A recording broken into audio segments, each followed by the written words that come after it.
Hi, I'm Elaine Daly, and I am at the Sime Darby LPGA Malaysia 2014 golf tournament. And one of the most important things at a golf tournament is the weather. And we do have someone here who I managed to find at a corner of a gym at KLGCC, Craig, the weatherman. Hi, Craig. How are you? I'm good, Elaine, and yourself? Very well, thank you. So, how's the weather? Well, it's been pretty interesting the last couple of days. We've actually had some decent weather at KLGCC for the first two practice days, and even into the Pro-Am day, it's been okay. Maybe a little spot of rain, but overall not too bad. So it's been a good start, and we'll see how things go as the week progresses. Okay, so this is your fifth time in Malaysia, and based on precedent, what's your take on Malaysian weather? Well, since we are in the tropics, we are only 3 degrees above the equator. It actually can get very volatile. There is a decent amount of tin in the soil here, so that makes it extra conducive to thunderstorm activity. And then a lot of the mountains do play a role in the development of thunderstorms here. So it's very interesting, especially in the times of the year where we're here for golf tournaments, whether it be April for the men's or October for the ladies, tends to be very active. So I keep busy for sure. That's good. So what is your prediction of the week to come? Well, for Thursday, I am thinking that the winds aloft should help keep a lot of the thunderstorm activity over the mountains to the east of KL. So it may look a bit dark over the clubhouse, but we should be safe, as those storms should stay there. There might be a spotty one that may kind of fire. We'll have to watch that, but I think for the most part, we should be okay for Thursday. Now, for Friday and into the weekend, those winds aloft change, and we may see those storms come down from the mountains in the afternoon, which may cause some problems. But the early finish does help us here.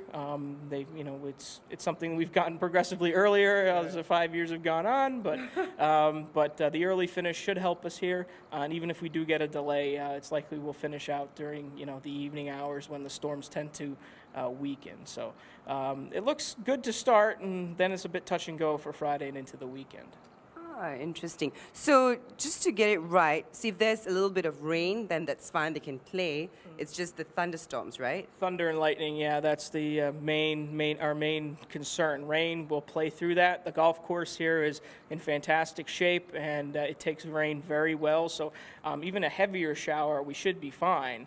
But we'll play through rain. We'll play through a bit of wind, but it's just lightning is the big issue. Okay, so I'm very curious here. You've got 3 screens on your table here. Now, what does it tell you? Can you just give us a little brief intro to it? Well, here to the front is the weather radar that we keep track of. That's the weather radar north of KLIA, and it sends out electromagnetic waves out, and it projects back an image of the intensity of the rainfall out close to us. So we're just below the K there, outside the ring of KL there, and that's where we'll kind of see. If it starts getting into the yellows, into the oranges, that's when we start to see the heavier rain, and it's likely that there's thunder and lightning when it gets to that level. If it's in the greens or blues, then it's just kind of light rain, and that's fine. But if we start seeing some of the brighter colors there, that's usually a harbinger of strong thunderstorm activity. It's just a secondary radar here on my other screen, and just kind of to keep. So I got a couple of radars going just to make sure I get the most up-to-date information.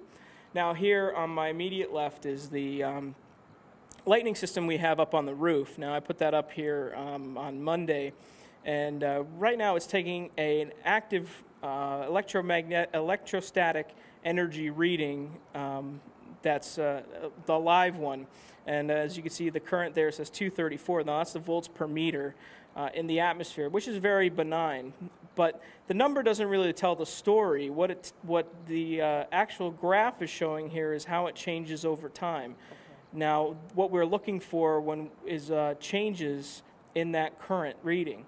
Now, usually what will happen is if we get lightning, is that current reading will drop, and it'll drop sharply. It'll drop to, say, minus 1,000, minus 2,000. And then when there is a lightning strike, what we'll see is a tick, basically like an EKG monitor. And as we get that uptick, the difference Like say it goes from minus 1,000 to 100. That's a difference of 1,100 volts per meter.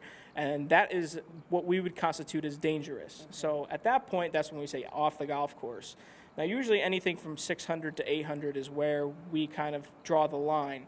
Anything lower than that and change is, still safe, but at that point, we're really starting to get prepared, and we'll need to bring people in off the golf course. So this is what I'm monitoring constantly, basically, as showers develop, and just those are some of the things we look for. And when we get those things, that's when we evacuate the golf course and suspend play.